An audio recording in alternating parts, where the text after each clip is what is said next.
ਏਕੰਕਾਰ ਸਤਿਗੁਰੂ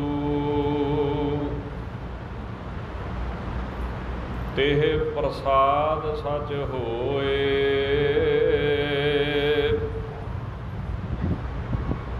ਵਾਹਿਗੁਰੂ ਜੀ ਕੀ ਫਤਿਹ।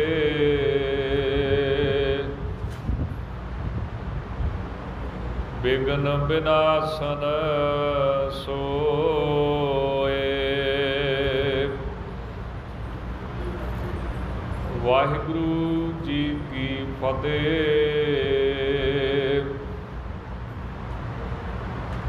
ਬਿਘਨ ਬਿਨਾਸਨ ਸੋਏ। ਸਤਨਾਮ ਸ੍ਰੀ ਵਾਹਿਗੁਰੂ ਜੀ। ਇਤਿਆਦਕ ਨਿਰਣੈ ਭਇਓ, ਧਰਮ ਸ਼ਾਸਤਰਨ ਮਾਹੇ। ਨਿਜ ਸਿੱਖਨ ਵਹਿ ਗੁਰ ਕਹੀ, ਸਭ ਹੂੰ ਬੈਠੇ ਪਾਹੇ। ਇਤਿਆਦਿਕ ਨਿਰਣੈ ਭਇਓ। ਪਤਿਤ ਪਾਵਨ ਭਗਤ ਵਤਸਲ ਕਿਰਪਾ ਨਿਧਾਨ, ਦਸਾਂ ਪਾਤਸ਼ਾਹੀਆਂ ਦੀ ਜੋਤ, ਚਵਰ ਛਤਰ ਤਖਤ ਦੇ ਮਾਲਕ ਸਾਹਿਬ ਸ੍ਰੀ ਗੁਰੂ ਗ੍ਰੰਥ ਸਾਹਿਬ ਜੀ ਮਹਾਰਾਜ, ਸਤਿਗੁਰਾਂ ਦੀ ਪਾਵਨ ਪਵਿੱਤਰ ਹਜ਼ੂਰੀ ਅੰਦਰ ਜੁੜ ਬੈਠੀ ਗੁਰੂ ਰੂਪ ਗੁਰੂ ਖਾਲਸਾ ਸਾਧ ਸੰਗਤ ਜੀਓ। ਸਰਬੱਤ ਸੰਗਤ ਰਸਨਾ ਕਰੋ ਪਵਿੱਤਰ ਆਖੋ ਜੀ। ਵਾਹਿਗੁਰੂ ਜੀ ਕਾ ਖਾਲਸਾ, ਵਾਹਿਗੁਰੂ ਜੀ ਕੀ ਫਤਿਹ। ਆਪ ਸੰਗਤ ਬੜੇ ਪ੍ਰੇਮ ਦੇ ਨਾਲ ਬਾਬੇ ਸ਼ਹੀਦਾਂ ਦੇ ਪਵਿੱਤਰ ਸਥਾਨਾਂ ਉੱਤੇ ਹਾਜ਼ਰੀਆਂ ਭਰ ਕੇ ਆਪਣੇ ਜੀਵਨ ਦੀਆਂ ਮੂਲਕ ਘੜੀਆਂ ਨੂੰ ਸਫਲਾ ਬਣਾ ਰਹੇ ਹੋ। ਸਤਿਗੁਰੂ ਜੀ ਗੁਰਬਾਣੀ ਦੇ ਵਿੱਚ ਫਰਮਾਉਂਦੇ ਨੇ, ਭਈ ਪ੍ਰਾਪਤ ਮਾਨੁਖ ਦੇ ਹੁਰੀਆ, ਗੋਬਿੰਦ ਮਿਲਣ ਕੀ ਇਹ ਤੇਰੀ ਬਰੀਆ। ਅਵਰ ਕਾਜ ਤੇਰੇ ਕਿਤੇ ਨਾ ਕਾਮ, ਮਿਲ ਸਾਧ ਸੰਗਤ ਭਜ ਕੇਵਲ ਨਾਮ। ਸਤਿਗੁਰੂ ਜੀ ਗੁਰਬਾਣੀ ਦੇ ਵਿੱਚ ਇਸ ਮਨੁੱਖਾ ਜਨਮ ਦਾ ਪ੍ਰਯੋਜਨ ਦੱਸਦੇ ਨੇ ਕਿ ਬੰਦੇ ਨੇ ਜਨਮ ਕਾਹਦੇ ਵਾਸਤੇ ਸੰਸਾਰ ਦੇ ਵਿੱਚ ਧਾਰਨ ਕੀਤਾ ਹੈ। ਕਿਉਂ ਬਿਨਾਂ ਨਿਸ਼ਾਨੇ ਤੋਂ, ਬਿਨਾਂ ਮੰਜ਼ਲ ਤੋਂ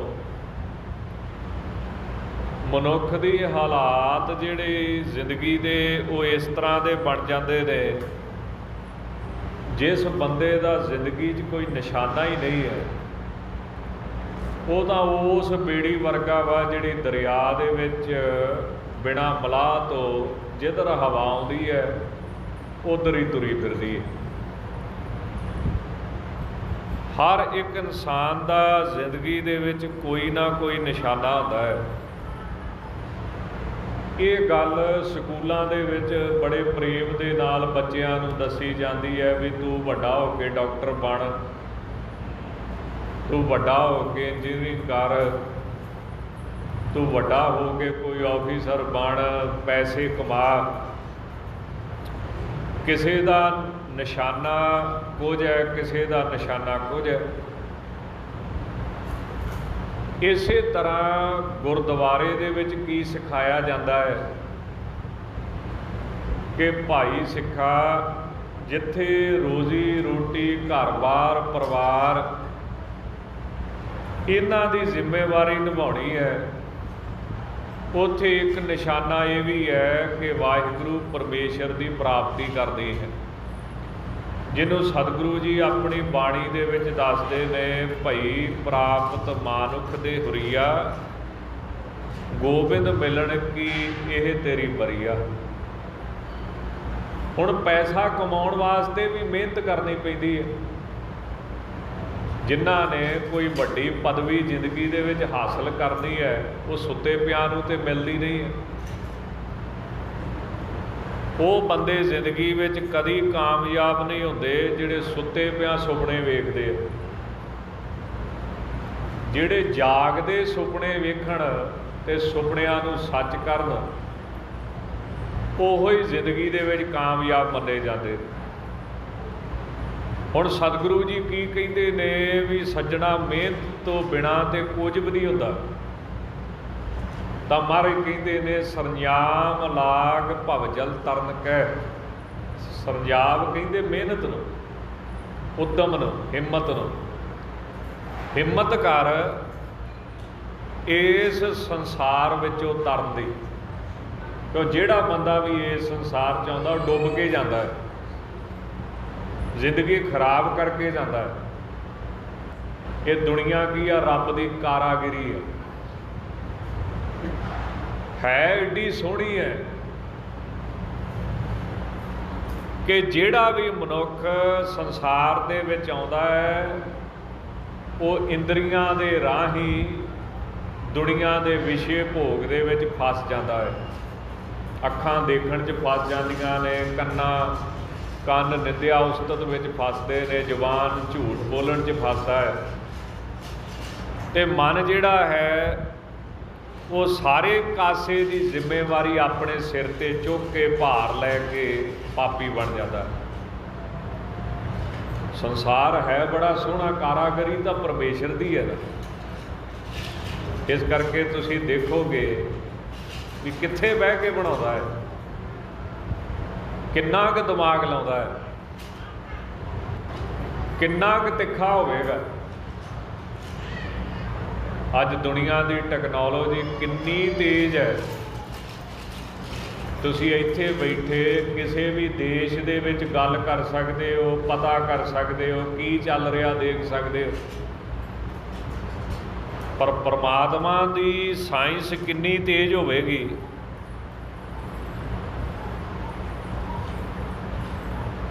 ਜਿਹੜਾ ਦਿਲ ਦੀਆਂ ਬੁੱਝਦਾ ਹੈ, ਅਜੇ ਤੱਕ ਇਹੋ ਜਿਹੀ ਮਸ਼ੀਨ ਤਾਂ ਨਹੀਂ ਨਾ ਬਣੀ ਵੀ ਤੇਰੇ ਦਿਲ 'ਚ ਕੀ ਚੱਲਦਾ ਮੈਨੂੰ ਪਤਾ ਲੱਗ ਜੇ। ਜਿਹੜਾ ਬੋਲਣ ਤੋਂ ਪਹਿਲਾਂ ਹੀ ਮਹਾਰਾਜ ਕਹਿੰਦੇ ਬਿਨ ਬੋਲਿਆਂ ਸਭ ਕੁਛ ਜਾਣਦਾ, ਬਿਨ ਬੋਲਿਆਂ ਸਭ ਕੁਛ ਜਾਣਦਾ। ਤਾਂ ਉਹ ਪਰਮਾਤਮਾ ਦਾ ਇਹ ਸੰਸਾਰ ਜਿਹੜਾ ਹੈ ਏਡੀ ਸੋਹਣੀ ਕਾਰਾਗਰੀ ਹੈ ਕਿ ਜਿਹੜਾ ਵੀ ਸੰਸਾਰ ਦੇ ਵਿੱਚ ਆਇਆ ਹੈ ਉਹਨੇ ਮਨੁੱਖਾ ਜਨਮ ਨੂੰ ਸਫਲ ਕਰਨਾ ਸੀ, ਪਰ ਸਫਲ ਨਹੀਂ ਕਰ ਸਕਿਆ। ਇਸ ਕਰਕੇ ਸੰਸਾਰ ਦੇ ਵਿੱਚ ਉਹ ਡੁੱਬ ਕੇ ਜਾਂਦਾ ਹੈ। ਆਉਂਦਾ ਬੜੇ ਚਾਅ ਨਾਲ ਹੈ, ਪਰ ਪਾਸ ਕੋਈ ਵਿਰਲਾ ਹੀ ਹੁੰਦਾ। ਉਹ ਵੱਖਰੀ ਗੱਲ ਹੈ ਕਿ ਜਦੋਂ ਬੱਚਾ ਜਨਮ ਲੈਂਦਾ ਬੜੀ ਖੁਸ਼ੀ ਹੁੰਦੀ, ਮਾਂ ਪਿਓ ਦੀਆਂ ਬੜੀਆਂ ਆਸਾਂ ਹੁੰਦੀਆਂ ਨੇ, ਉਹਦੇ ਉੱਤੇ ਬੜੇ ਸੁਪਨੇ ਹੁੰਦੇ ਨੇ ਵੀ ਇਹ ਜ਼ਿੰਦਗੀ 'ਚ ਕੁਝ ਕਰੇ। ਅਸੀਂ ਤਾਂ ਬੜੀ ਮਿਹਨਤ ਕੀਤੀ, ਇਹ ਸੌਖਾ ਆਪਣੀ ਜ਼ਿੰਦਗੀ ਬਸਰ ਕਰੇ, ਸੁੱਖ ਦੇ ਨਾਲ ਬਤੀਤ ਕਰੇ। ਤਾਂ ਬੰਦੇ ਵਾਸਤੇ ਜ਼ਰੂਰੀ ਕੀ ਹੈ? ਨਿਸ਼ਾਨਾ। ਇਹ ਜ਼ਿੰਦਗੀ ਦਾ ਨਿਸ਼ਾਨਾ ਕੀ? ਜਿਸ ਸੱਜਣ ਨੂੰ ਇਹ ਨਹੀਂ ਨਾ ਪਤਾ, ਉਹਦੇ ਹਾਲਾਤ ਤੇ ਉਸ ਬੇੜੀ ਵਰਗੇ ਆ ਜਿਹੜੀ ਦਰਿਆ ਦੇ ਵਿੱਚ ਤੇ ਹੈ ਪਰ ਬਲਾਹ ਕੋਈ ਨਹੀਂ ਉਹਦਾ, ਪਤਾ ਨਹੀਂ ਕਿੱਧਰ ਨੂੰ ਉਹਨੇ ਤੁਰੇ ਫਿਰਨਾ। ਤਾਂ ਸਤਿਗੁਰੂ ਜੀ ਇਸ ਗੱਲ ਉੱਤੇ ਜ਼ੋਰ ਦਿੰਦੇ ਨੇ ਵੀ ਭਈ ਪ੍ਰਾਪਤ ਮਾਨੁਖ ਦੇ ਹੁਰੀਆ, ਗੋਬਿੰਦ ਮਿਲਣ ਕੀ ਇਹ ਤੇਰੀ ਬਰੀਆ। ਤੇ ਇਸ ਵਾਸਤੇ ਮਿਹਨਤ ਕਰਨੀ ਚਾਹੀਦੀ ਹੈ। ਸਰੰਜਾਮ ਲਾਗ ਭਵਜਲ ਤਰਨ ਕੇ ਉਦਮ ਕਰਨਾ ਚਾਹੀਦਾ ਹੈ। ਉਦਮ ਕਰਿੰਦਿਆਂ ਜੀਓ ਤੂੰ ਕਮਾਵਦਿਆਂ ਸੁਖ ਪੁੰਚ। ਉਦਮ ਕਰਨ ਕਰਕੇ ਮਹਾਰਾਜ ਕਹਿੰਦੇ ਸੁੱਖ ਦੀ ਪ੍ਰਾਪਤੀ ਹੁੰਦੀ, ਸੁੱਖ ਦੇ ਨਾਲ ਜ਼ਿੰਦਗੀ ਬਤੀਤ ਹੁੰਦੀ ਹੈ। ਤਾਂ ਸਤਿਕਾਰਯੋਗ ਸਰਬੰਸ ਦਾਨੀ, ਅੰਮ੍ਰਿਤ ਕੇ ਦਾਤੇ, ਚੋਜੀ ਪ੍ਰੀਤਮ ਸ੍ਰੀ ਗੁਰੂ ਗੋਬਿੰਦ ਸਿੰਘ ਮਹਾਰਾਜ, ਉਹਨਾਂ ਪਾਸ ਸਾਡੇ ਸਤਿਕਾਰਯੋਗ ਗੁਰੂ ਕੇ ਸਿੱਖ ਖਾਲਸਾ ਸਿੱਖ ਸੰਗਤਾਂ ਆਉਂਦੀਆਂ ਨੇ ਤੇ ਸਤਿਗੁਰੂ ਜੀ ਸਵਾਲਾਂ ਦੇ ਜਵਾਬ ਦਿੰਦੇ ਨੇ। ਪ੍ਰਸ਼ਨ ਤੇ ਬੜਾ ਵੱਡਾ ਹੈ, ਕਥਾ ਬੜੀ ਵੱਡੀ ਹੈ, ਪ੍ਰਸੰਗ ਤਾਂ ਇੱਦਾਂ ਬੜਾ ਸੋਹਣਾ ਸੀ। ਸਿੱਖਾਂ ਨੂੰ ਸਰਾਧ ਕਰਨਾ ਚਾਹੀਦਾ ਕਿ ਨਹੀਂ?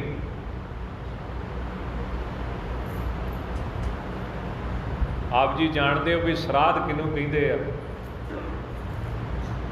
ਮਰਨ ਤੋਂ ਬਾਅਦ ਕੋਈ ਬਜ਼ੁਰਗ ਜਦੋਂ ਚੜ੍ਹਾਈ ਕਰ ਜੇ, ਉਹਦੇ ਤੋਂ ਬਾਅਦ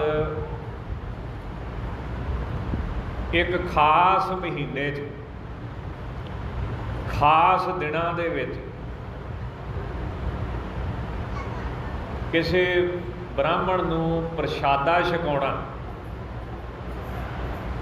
ਤੇ ਉਹ ਮੰਨਿਆ ਜਾਂਦਾ ਵੀ ਜਿਹੜਾ ਬਜ਼ੁਰਗ ਜਿਹਦੀ ਮੌਤ ਹੋ ਚੁੱਕੀ ਹੈ ਉਹਦੇ ਕੋਲੇ ਉਹ ਚੀਜ਼ ਪਹੁੰਚਦੀ ਹੈ, ਵਸਤੂ ਉਹਦੇ ਕੋਲੇ ਪਹੁੰਚ ਜਾਂਦੀ ਹੈ ਤੇ ਉਹ ਫਿਰ ਸੁੱਖ ਮਾਣਦਾ ਹੈ।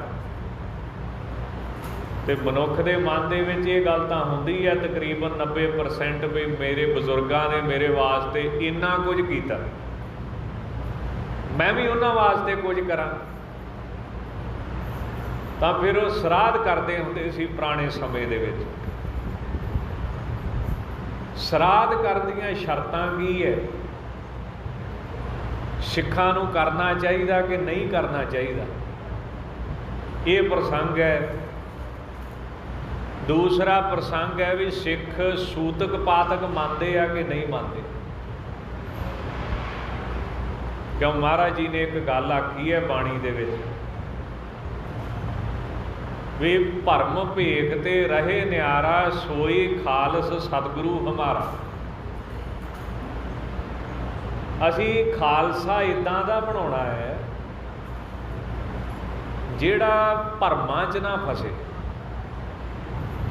ਭੁਲੇਖਿਆਂ ਵਿੱਚੋਂ ਕੱਢ ਦੇਣਾ ਹੈ, ਜਿਹਦੇ ਉੱਤੇ ਕੋਈ ਭਰਮ ਭੁਲੇਖਾ ਨਾ ਰਵੇ ਤੇ ਸਿੱਧਾ ਪਰਮਾਤਮਾ ਨਾਲ ਜੁੜੇ। ਦੂਸਰਾ ਪ੍ਰਸੰਗ ਆ ਰਿਹਾ ਸ੍ਰੀ ਮਾਤਾ ਜੀਤ ਕੌਰ ਜੀ ਦਾ। ਆਪ ਜੀ ਜਾਣਦੇ ਹੋ ਵੀ ਜਿਹੜੇ ਸਭ ਤੋਂ ਵੱਡੇ ਮਾਤਾ ਜੀ ਸੀ ਉਹ ਮਾਤਾ ਜੀਤ ਕੌਰ ਜੀ ਸੀ, ਤੇ 3 ਸਾਹਿਬਜ਼ਾਦੇ ਜਿਹੜੇ ਨੇ, 4 ਸਾਹਿਬਜ਼ਾਦਿਆਂ ਵਿੱਚੋਂ ਉਹਨਾਂ ਦੇ 3 ਸੀ। ਜਿਹੜੇ ਵੱਡੇ ਸਾਹਿਬਜ਼ਾਦੇ ਸੀ ਧੰਨ ਬਾਬਾ ਜੀਤ ਸਿੰਘ ਜੀ, ਉਹ ਮਾਤਾ ਸੁੰਦਰ ਕੌਰ ਦੇ ਸਾਹਿਬਜ਼ਾਦੇ ਸੀ। ਮਾਤਾ ਸੁੰਦਰ ਕੌਰ ਦਾ ਵਿਆਹ ਬਾਅਦ 'ਚ ਹੋਇਆ, ਪਰ ਔਲਾਦ ਮਾਤਾ ਜੀਤ ਕੌਰ ਤੋਂ ਪਹਿਲਾਂ ਹੋਈ। ਇਹ ਤਾਂ ਜੋ ਮਹਾਰਾਜ ਦਾ ਹੁਕਮ ਆ, ਪਰਮੇਸ਼ਰ ਦਾ ਹੁਕਮ ਹੈ। ਤੇ ਮਾਤਾ ਜੀਤ ਕੌਰ ਜੀ ਦੇ 3 ਸਾਹਿਬਜ਼ਾਦੇ ਹੋਏ ਨੇ, ਬਾਬਾ ਜੁਝਾਰ ਸਿੰਘ ਜੀ, ਧੰਨ ਬਾਬਾ ਜੋਰਾਵਰ ਸਿੰਘ ਜੀ, ਤੇ ਸਭ ਤੋਂ ਛੋਟੇ ਧੰਨ ਬਾਬਾ ਫਤਿਹ ਸਿੰਘ ਜੀ, ਜਿਨ੍ਹਾਂ ਦੇ ਨਾਮ ਉੱਤੇ ਅਮਰ ਸ਼ਹੀਦ ਸਿੱਖ ਕੌਮ ਦੇ ਪਹਿਲੇ ਬਾਦਸ਼ਾਹ ਸ਼੍ਰੀਮਾਨ ਬਾਬਾ ਬੰਦਾ ਸਿੰਘ ਜੀ ਬਹਾਦਰ ਨੇ ਸਰਹੰਦ ਦੀ ਇੱਟ ਨਾ ਇੱਟ ਖੜਕਾ ਕੇ ਉਹਦਾ ਨਾਂ ਰੱਖਿਆ ਸੀ ਫਤਿਹਗੜ੍ਹ। ਉਹ ਕਿਹਦੇ ਨਾਂ ਤੇ ਸੀ? ਬਾਬਾ ਫਤਿਹ ਸਿੰਘ ਜੀ, ਜਿਹੜੇ ਸਤਿਗੁਰੂ ਜੀ ਦੇ ਸਭ ਤੋਂ ਛੋਟੇ ਸਾਹਿਬਜ਼ਾਦੇ। ਬਾਬਾ ਦੀਪ ਸਿੰਘ ਜੀ ਜਿਹੜੇ ਦਮਦਮੀ ਟਕਸਾਲ ਦੇ ਪਹਿਲੇ ਮੁਖੀ ਹੋਏ ਨੇ, ਉਹਨਾਂ ਨੂੰ ਪੁੱਛਿਆ ਗਿਆ ਕਿ ਕਿਹਦੇ ਨਾਂ ਉੱਤੇ ਨਾਂ ਰੱਖੀਏ ਸਰਹੰਦ ਦਾ, ਤਾਂ ਉਹਨਾਂ ਨੇ ਇਹ ਸੁਝਾਅ ਦਿੱਤਾ ਸੀ, ਖਾਲਸੇ ਨੂੰ ਬੇਨਤੀ ਕੀਤੀ ਸੀ ਕਿ ਖਾਲਸਾ ਜੀ ਬਾਬਾ ਬੰਦਾ ਸਿੰਘ ਬਹਾਦਰ ਜੀ ਵੀ ਜੇ ਤੁਸੀਂ ਠੀਕ ਸਮਝਦੇ ਹੋ ਤਾਂ ਧੰਨ ਬਾਬਾ ਫਤਿਹ ਸਿੰਘ ਜੀ ਦੇ ਨਾਂ ਤੇ ਰੱਖਣਾ ਚਾਹੀਦਾ। ਤਾਂ ਬਾਬਾ ਦੀਪ ਸਿੰਘ ਜੀ ਦਾ ਸਤਿਕਾਰ ਬਹੁਤ ਜ਼ਿਆਦਾ ਸੀ। ਉਹਨਾਂ ਦੇ ਸੁਝਾਅ ਦੇਣ ਤੇ ਫਿਰ ਬਾਬਾ ਬੰਦਾ ਸਿੰਘ ਬਹਾਦਰ ਨੇ ਫਤਿਹਗੜ੍ਹ ਸਾਹਿਬ ਨਾਂ ਰੱਖਿਆ ਸੀ ਸਰਹੰਦ। ਇੱਟ ਨਾਲ ਇੱਟ ਖੜਕਾਈ ਗਈ ਸੀ, ਖੋਤਿਆਂ ਦੇ ਪਿੱਛੇ ਹਲ ਪਾ ਕੇ ਚਲਾਏ ਗਏ ਸੀ। ਹਰ ਸਿੱਖ ਨੂੰ ਹੁਕਮ ਸੀ ਜਿਹੜਾ ਸਿੱਖ ਫਤਿਹਗੜ੍ਹ ਸਾਹਿਬ ਦਰਸ਼ਨ ਕਰਨ ਜਾਵੇ ਉਹ ਪੁਰਾਣੀ ਇੱਟ ਉੱਥੋਂ ਸਰਹੰਦ ਦੀ ਚੁੱਕ ਕੇ ਦਰਿਆ 'ਚ ਸੁੱਟੇ। ਇੱਟ ਵੀ ਨਹੀਂ ਕਹਿੰਦੇ ਲੱਭਣ ਦੇਣੀ ਜਿੱਥੇ ਸਾਹਿਬਜ਼ਾਦੇ ਸ਼ਹੀਦ ਕੀਤੇ ਗਏ। ਸੋ ਰਹੋ ਵਿਚਾਰ। ਤਾਂ ਇਹ ਤਿੰਨ ਸਾਹਿਬਜ਼ਾਦੇ ਮਾਤਾ ਸ੍ਰੀ ਮਾਤਾ ਗੁਰਦੇਵ ਮਾਤਾ ਜੀਤ ਕੌਰ ਜੀ ਦੇ ਹੋਏ ਨੇ। ਪਹਿਲਾ ਪ੍ਰਸੰਗ ਗਿਆਨੀ ਜੀ ਨਾਲ ਸਲਾਹ ਕੀਤੀ ਸੀ ਵੀ ਛੱਡ ਦੀਏ ਜਾਂ ਕਰੀਏ ਜਾਂ ਨਾ ਕਰੀਏ, ਪਰ ਹੁਣ ਵਿਚਾਰ ਬਣੀ ਆ ਵੀ ਕਰ ਲੈਂਦੇ ਆ। ਦੂਸਰਾ ਪ੍ਰਸੰਗ ਮਾਤਾ ਜੀਤ ਕੌਰ ਜੀ ਦਾ ਹੈ। ਉਹਨਾਂ ਨੇ ਸਵਾਲ ਕਰਨਾ ਮਹਾਰਾਜ ਨੂੰ ਕਿ ਮਨ ਕਿੱਦਾਂ ਟਿਕਦਾ ਹੈ, ਜੀਵਨ ਕਿੱਦਾਂ ਸਫਲਾ ਹੁੰਦਾ ਹੈ। ਤਾਂ ਪਹਿਲੇ ਪ੍ਰਸੰਗ ਦੇ ਵਿੱਚ ਕਥਾ ਜਿਹੜੀ ਹੈ ਉਹ ਥੋੜ੍ਹੀ ਜਿਹੀ ਸੰਖੇਪ ਦੇ ਵਿੱਚ ਆਪ ਜੀ ਦੇ ਚਰਨਾਂ ਵਿੱਚ ਬੇਨਤੀ ਕਰ ਦਿੰਦੇ ਹਾਂ। ਪਹਿਲਾ ਸਵਾਲ ਇਹ ਹੈ ਵੀ ਸਰਾਧ ਕਰਨ ਵਾਸਤੇ ਪੰਡਤ ਕਿੱਦਾਂ ਦਾ ਚਾਹੀਦਾ। ਇੱਥੇ ਥੋੜ੍ਹਾ ਜਿਹਾ ਧਿਆਨ ਰੱਖਿਓ ਕਿ ਸਿੱਖ ਸਰਾਧ ਨਹੀਂ ਕਰਦਾ।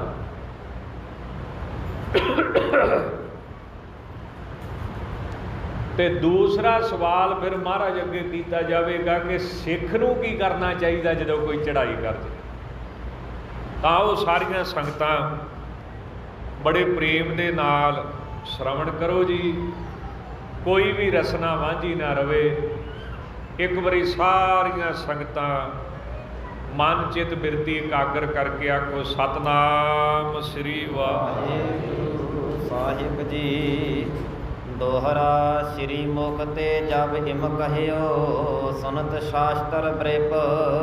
ਸਤਿਗੁਰੂ ਜੀ ਨੇ ਆਪਣੇ ਸੋਹਣੇ ਮੁਖ ਤੋਂ ਬ੍ਰਾਹਮਣ ਜਿਹੜਾ ਸ਼ਾਸਤਰਾਂ ਦਾ ਬੜਾ ਵੱਡਾ ਵਿਦਵਾਨ ਸੀ,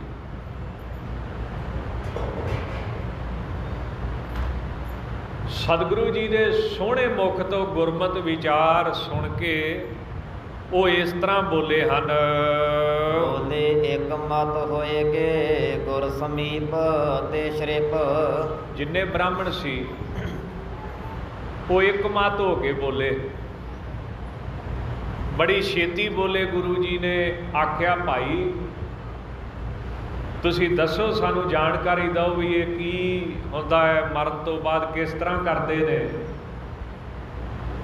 ਤਾਂ ਉਹ ਸਾਰੇ ਫਿਰ ਬੋਲਦੇ ਨੇ। ਵੈਸੇ ਤੇ ਜੇ ਬ੍ਰਾਹਮਣ ਦਾ ਵੀ ਫੈਸਲਾ ਕਰਨ ਚੱਲੀਏ ਨਾ ਵੀ ਬ੍ਰਾਹਮਣ ਕਿਹਨੂੰ ਕਹਿੰਦੇ ਆ, ਤਾਂ ਤੁਸੀਂ ਹੈਰਾਨ ਹੋਵੋਗੇ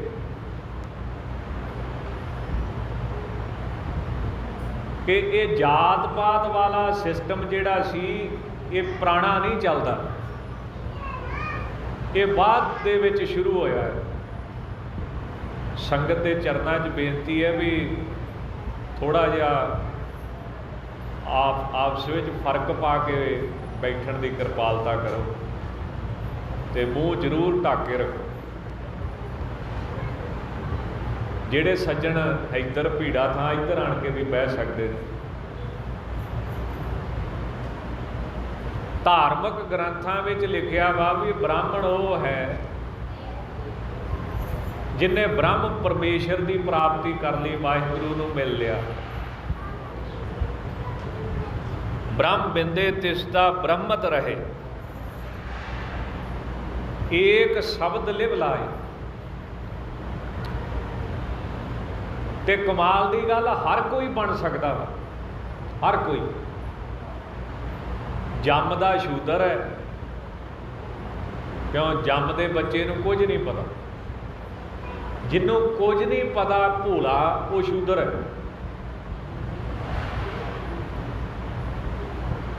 ਤੇ ਜਦੋਂ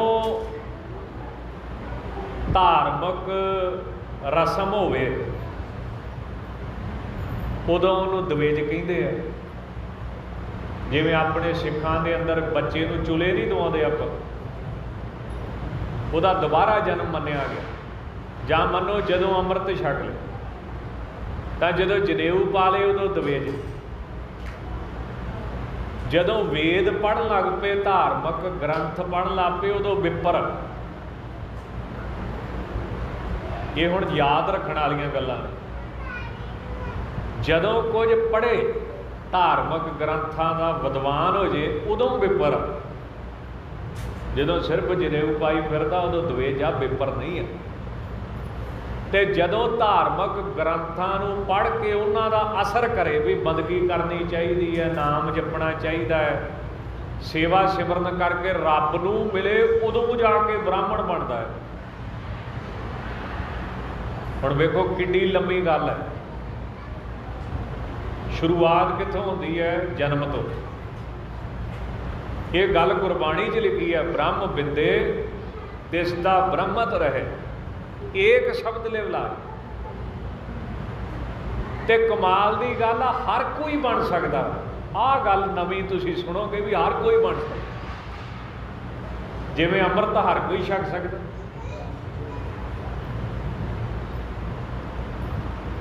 ਤਾਂ ਧਾਰਮਿਕ ਗ੍ਰੰਥਾਂ 'ਚ ਇਹੋ ਜਿਹੀਆਂ ਸਾਖੀਆਂ ਆਉਂਦੀਆਂ ਨੇ ਵੀ ਇੱਕ ਗਰੀਬਾਂ ਦਾ ਬੱਚਾ ਸੀ, ਪਰ ਉਹਨੇ ਵਿਦਿਆ ਇੰਨੀ ਪੜ੍ਹੀ, ਉਹਨੇ ਬੰਦਗੀ ਇੰਨੀ ਕੀਤੀ, ਸਾਰੀ ਦੁਨੀਆ ਨੇ ਇਕੱਠੇ ਹੋ ਕੇ ਉਹਨੂੰ ਖਿਤਾਬ ਦਿੱਤਾ, ਇਹ ਸਾਡਾ ਬ੍ਰਾਹਮਣ, ਮੈਨੇ ਬ੍ਰਹਮ ਗਿਆਨੀ, ਬ੍ਰਾਹਮਣ ਮੈਨੇ ਬ੍ਰਹਮ ਗਿਆਨੀ। ਤੇ ਹੈ ਉਹ ਗਰੀਬ ਪਰਿਵਾਰ ਦਾ ਸੀ। ਤਾਂ ਜਿੰਨੇ ਬ੍ਰਾਹਮਣ ਸੀ ਫਿਰ ਉਹ 10ਵੇਂ ਪਾਤਸ਼ਾਹ ਨੂੰ ਜਵਾਬ ਦਿੰਦੇ ਹਨ, ਚੌਪਈ ਬਿਪਰ ਨਿਮੰਤਰਣ ਨਿਸ ਕੋ ਕਰੇ। ਜਿੰਨੇ ਰਾਤ ਨੂੰ ਕਹਿੰਦੇ ਬ੍ਰਾਹਮਣ ਨੂੰ ਰਾਤ ਨੂੰ ਨਿਉਤਾ ਦਵੇ, ਜਦੋਂ ਸਰਾਧ ਕਰਦੇ ਨੇ ਉਦੋਂ ਰਾਤ ਨੂੰ ਨਿਉਤਾ ਦਵੇ। ਕਈ ਵਾਰੀ ਤੇ ਬੜੀ ਹਾਸੇ ਵਾਲੀ ਗੱਲ ਆ, ਤੁਸੀਂ ਮਖੌਲ ਸਮਝੋਗੇ। ਇੱਕ ਮਾਈ ਨੇ ਨਾ ਜਦੋਂ ਖੀਰ ਖਵਾਈ ਨਾ ਸਰਾਧਾਂ ਵਾਲੇ ਦਿਨ, ਹੁਣ ਬ੍ਰਾਹਮਣ ਤੇ ਲੱਭਦੇ ਨਹੀਂ, ਗ੍ਰੰਥੀ ਨੂੰ ਖਵਾਉਂਦੇ ਆ। ਆਪਾਂ ਨੂੰ ਤੇ ਹੁਣੇ ਹੀ ਮਿਲਣ ਲੱਗੀ ਆ, ਪਹਿਲਾਂ ਤੇ ਇਹੀ ਖਾਂਦੇ ਰਹੇ। ਆਖੋ ਸਤਿਨਾਮ। ਉਹ ਖਵਾ ਖੂ ਕੇ ਕਹਿੰਦੀ ਬਾਪੂ ਜੀ ਤੇ ਆਮਲੇਟ ਵੀ ਖਾਂਦੇ, ਵੀ ਜੇ ਮੈਂ ਤੁਹਾਨੂੰ ਛਕਾਵਾਂ ਪਹੁੰਚੂਗਾ ਉੱਥੇ। ਉਹ ਅੱਗੇ ਗ੍ਰੰਥੀ ਕਹਿੰਦਾ ਫਿਰ ਬਾਪੂ ਪੀ ਵੀ ਲੈਂਦਾ ਹੋਣਾ। ਹੁਣ ਤੂੰ ਇਹ ਨਾ ਕਹੀਂ ਵੀ ਮੈਂ ਬੋਤਲ ਵੀ ਲਿਆ ਕੇ ਪਿਆਵਾਂ ਤੇ ਪਹੁੰਚ ਜਾਊਗਾ ਬੁੱਢੇ ਨੂੰ ਜਿਹੜਾ ਮਰਿਆ ਸਾਡਾ ਵੱਡਾ। ਮੈਂ ਆਪਣੇ ਇਲਾਕੇ ਦੇ ਵਿੱਚ ਜਠੇਰੇ ਬੜੇ ਪੂਜੇ ਜਾਂਦੇ ਨਾ, ਵੱਡੇ ਬੜੇ ਪੂਜੇ ਜਾਂਦੇ। ਮਹਾਰਾਜ ਕਹਿੰਦੇ ਜਠੇਰਾ ਕੌਣ ਆ? ਤਾਂ ਸਤਿਗੁਰੂ ਕਹਿੰਦੇ ਹਰ ਜੇਠ ਜੁੜੰਦਾ ਲੋੜੀਐ, ਜਿਸ ਅੱਗੇ ਸਭ ਨਿਵਾਨ। ਜੇਠ ਮੈਨੇ ਵੱਡਾ, ਤੇ ਵੱਡਾ ਕੌਣ ਹੈ ਸਭ ਤੋਂ? ਪਰਮਾਤਮਾ। ਪਰਮਾਤਮਾ ਤੋਂ ਵੱਡਾ ਕੋਈ ਨਹੀਂ ਸੰਸਾਰ ਦੇ ਵਿੱਚ, ਜਿਸ ਅੱਗੇ ਸਭ ਨਿਵੰਨ, ਜਿਹਦੇ ਅੱਗੇ ਸਾਰੇ ਹੀ ਨਿਵ ਜਾਂਦੇ ਨੇ। ਤਾਂ ਸਰਾਧ ਕਰਨ ਲੱਗਿਆ ਬ੍ਰਾਹਮਣ ਕਿੱਦਾਂ ਦਾ ਚਾਹੀਦਾ? ਸੁਣ ਲਓ, ਜਾਣਕਾਰੀ ਚੰਗੀ ਹੁੰਦੀ ਹੈ, ਗਿਆਨ ਚੰਗਾ ਹੁੰਦਾ ਹੈ। ਤਾਂ ਦੱਸਦੇ ਹਨ, ਚੌਪਈ ਬਿਪਰ ਨਿਮੰਤਰਣ ਨਿਸ ਕੋ ਕਰੇ। ਰਾਤ ਨੂੰ ਬ੍ਰਾਹਮਣਾਂ ਨੂੰ ਨਿਉਤਾ ਦਵੇ, ਸ਼ਰਾਧ ਵਿਧੀ ਦੁਪਹਿਰੇ ਘਰੇ। ਤੇ ਸ਼ਰਾਧ ਜਿਹੜਾ ਉਹ ਦੁਪਹਿਰੇ ਕਰੇ। ਉਚਿਤ ਬਿਪਰ ਕੋ ਨਿਜ ਘਰ ਆਨੈ। ਸ਼ਰਾਧ ਕਰਨ ਵਾਸਤੇ ਬ੍ਰਾਹਮਣ ਬਹੁਤ ਵਧੀਆ ਲੈ ਕੇ ਆਉਣਾ ਘਰੇ। ਜੋ ਪ੍ਰਤ ਗਰਾਹੀ ਲੈ ਨਾ ਕੁਦਾਨੈ। ਕਿੱਦਾਂ ਦਾ ਹੋਵੇ? ਹੁਣ ਉਹਦੀ ਉਸਤਤ ਲਿਖੀ ਵੀ ਉਹ ਕਿੱਦਾਂ ਦਾ ਹੋਣਾ ਚਾਹੀਦਾ। ਤਕਰੀਬਨ 20 ਪੌੜੀਆਂ 'ਚ ਤੇ ਇਹ ਲਿਖਿਆ ਵੀ ਹੋਣਾ ਕਿੱਦਾਂ ਦਾ ਚਾਹੀਦਾ। ਤੇ ਅੱਗੇ ਮਹਾਰਾਜ ਫਿਰ ਦੱਸਦੇ ਆ ਵੀ ਇਦਾਂ ਦਾ ਲੱਭਣਾ ਕਿੱਥੋਂ ਹੈ, ਕਿਦੋਂ ਵੀ ਨਹੀਂ। ਤਾਂ ਉਹ ਕਿੱਦਾਂ ਦਾ ਹੋਣਾ ਚਾਹੀਦਾ ਵੀ ਪ੍ਰਤੀ ਗ੍ਰਾਹੀ ਲੈ ਨਾ ਕੁਦਾਨੇ, ਉਹ ਵਿਧੀ ਪੂਰਵਕ ਦਾਨ ਲਵੇ, ਖੋਟਾ ਦਾਨ ਨਾ ਲਵੇ, ਰਿਸ਼ਵਤ ਦੇ ਪੈਸੇ ਨਾ ਲਵੇ ਕਿਸੇ ਤੋਂ। ਇਦਾਂ ਦਾ ਕਹਿੰਦੇ ਬ੍ਰਾਹਮਣ ਹੋਵੇ। ਮੂਰਤ ਛਾਇਆ ਦਾਨ ਨਾ ਲੇਹ। ਤੇ ਫਿਰ ਮੂਰਤੀ ਦੀ ਛਾਇਆ ਦਾ ਦਾਨ ਨਾ ਲਵੇ। ਅੰਗਹੀਨ ਕੁਲਹੀਨ ਨਾ ਜੇ। ਤੇ ਕਮਾਲ ਦੀ ਗੱਲ ਹੈ, ਅੰਗਹੀਨ ਨਹੀਂ ਹੋਣਾ ਚਾਹੀਦਾ।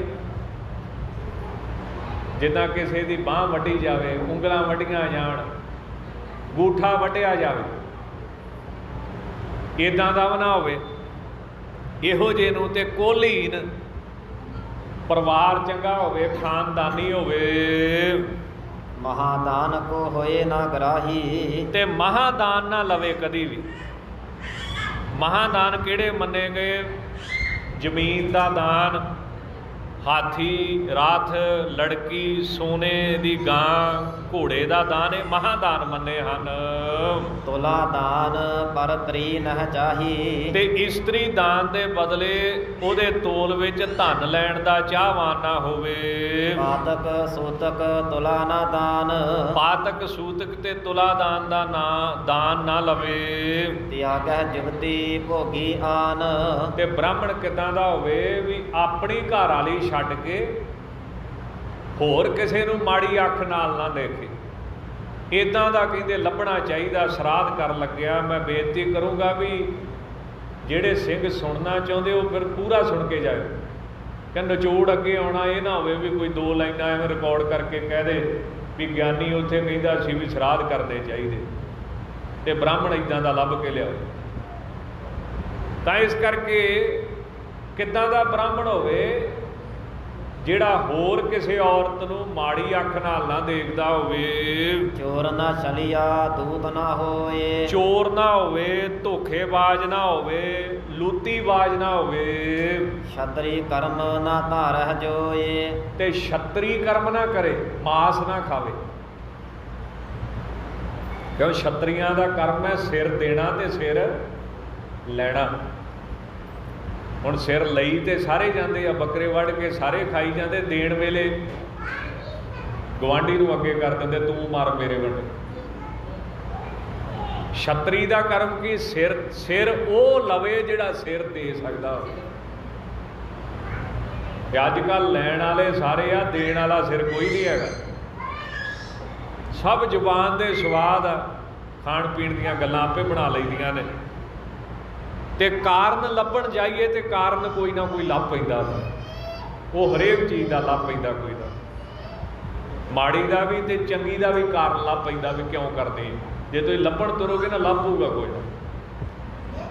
ਤਾਂ ਬ੍ਰਾਹਮਣ ਅਸਲੀ ਕਿੱਦਾਂ ਦਾ ਹੋਵੇ ਵੀ ਛਤਰੀ ਕਰਮ ਨਾ ਕਰੇ, ਮਾਸ ਹਿੰਸਾ ਨਾ ਸਿਰ ਦਵੇ ਤੇ ਨਾ ਸਿਰ ਲਵੇ ਕਿਸੇ ਦਾ।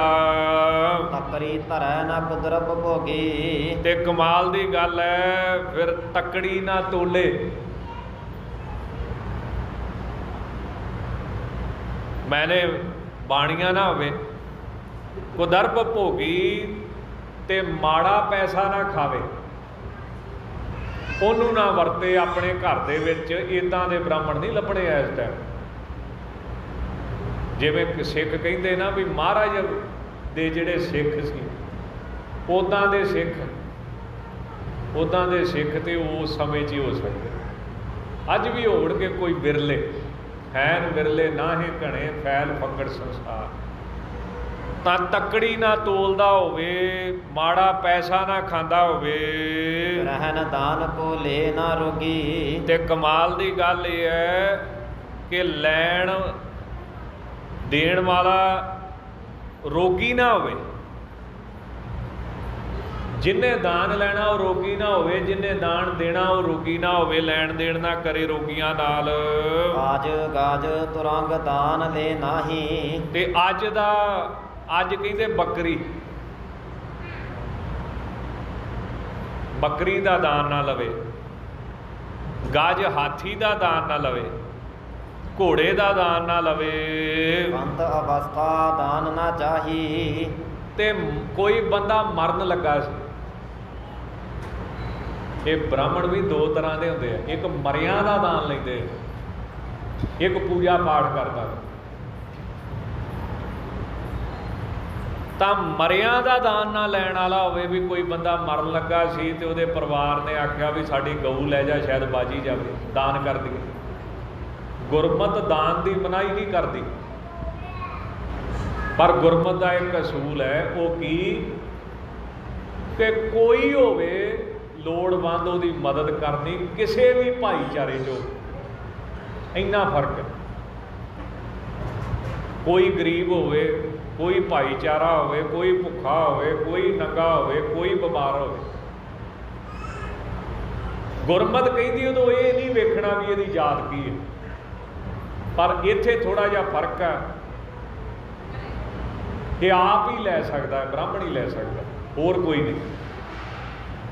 ਤਾਂ ਮਹਾਰਾਜ ਸੱਚੇ ਪਾਤਸ਼ਾਹ ਨੂੰ ਦੱਸਦੇ ਨੇ ਇਕੱਠੇ ਹੋ ਕੇ ਕਿ ਮਰਨਾਊ ਦਾ ਦਾਨ ਨਾ ਲਵੇ ਕਦੀ ਵੀ।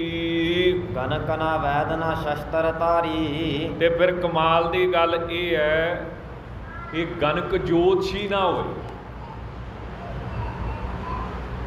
ਨਹੀਂ ਤੇ ਜਿਹੜਾ ਮਰਜੀ ਸੜਕ ਤੇ ਬਹਿ ਜਾਂਦਾ ਹੈ ਤੋਤਾ ਲੈ ਕੇ।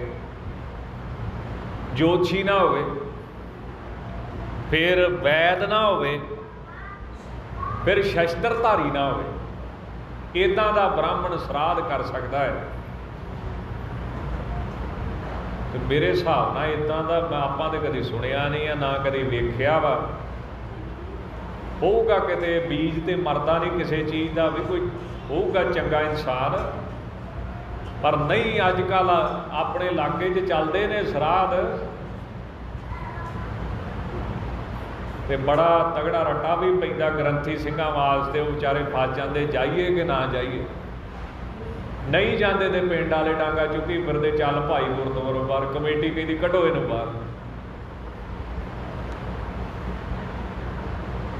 ਤੇ ਜੇ ਜਾਂਦਾ ਹੈ ਤੇ ਫਿਰ ਮਹਾਰਾਜ ਵੱਲੋਂ ਦੋਸ਼ੀ ਹੋ ਜਾਂਦਾ ਹੈ। ਸੋ ਸਮਾਂ ਇਹੋ ਜਿਹਾ ਆ ਗਿਆ, ਗ੍ਰੰਥੀ ਸਿੰਘਾਂ ਦਾ ਕਸੂਰ ਨਹੀਂ। ਸਾਡੀ ਸਮਾਜ ਦੀ ਸੋਚ ਇੱਦਾਂ ਦੀ ਬਣ ਗਈ ਹੈ ਵੀ ਤੁਸੀਂ ਲੰਗਰ ਛਕਾਉਣਾ ਜਿਹਨੂੰ ਮਰਜ਼ੀ ਛਕਾ ਦਿਓ, ਵੀ ਜ਼ਰੂਰੀ ਆ ਵੀ ਉਸੇ ਦਿਨਾਂ 'ਚ ਹੀ ਛਕਾਉਣਾ, ਜਿਹੜੇ ਦਿਨ ਮਿੱਥੇ ਨੇ। ਬਾਕੀ ਸਾਰਾ ਸਾਲ ਭੁੱਖ ਨਹੀਂ ਲੱਗਦੀ ਕਿਸੇ ਨੂੰ, ਬਾਕੀ ਸਾਰਾ ਸਾਲ ਕਿਸੇ ਨੂੰ ਲੋੜ ਨਹੀਂ ਰਹਿੰਦੀ। ਤਾਂ ਇਸ ਪ੍ਰਕਾਰ ਦਾ ਹੋਵੇ, ਨਾ ਵੈਦ ਹੋਵੇ, ਨਾ ਜੋਤਸ਼ੀ ਹੋਵੇ, ਨਾ ਸ਼ਸਤਰਧਾਰੀ ਹੋਵੇ। ਸੋਚ ਵਿਹੀਨ ਰਹਿ ਜੰਜੋ ਉਤਾਰੀ। ਤੇ ਕਹਿੰਦੇ ਜਿਹੜਾ ਸੋਚ ਤੋਂ ਬਿਨਾ ਹੋਵੇ ਉਹਨੂੰ ਵੀ ਨਹੀਂ ਕਦੀ ਵਾੜਨਾ। ਸਫਾਈ ਨਹੀਂ ਜਿਹੜਾ ਬੰਦਾ ਰੱਖਦਾ। ਹੁਣ ਡਾਕਟਰਾਂ ਨੇ ਢਕਾ ਦੇ ਨਾ ਮੂੰਹ ਸਾਰਿਆਂ ਦੇ, ਹੱਥ ਆਪਾਂ ਮਿਲਾਉਂਦੇ ਨਹੀਂ ਇੱਕ ਦੂਜੇ ਦੇ।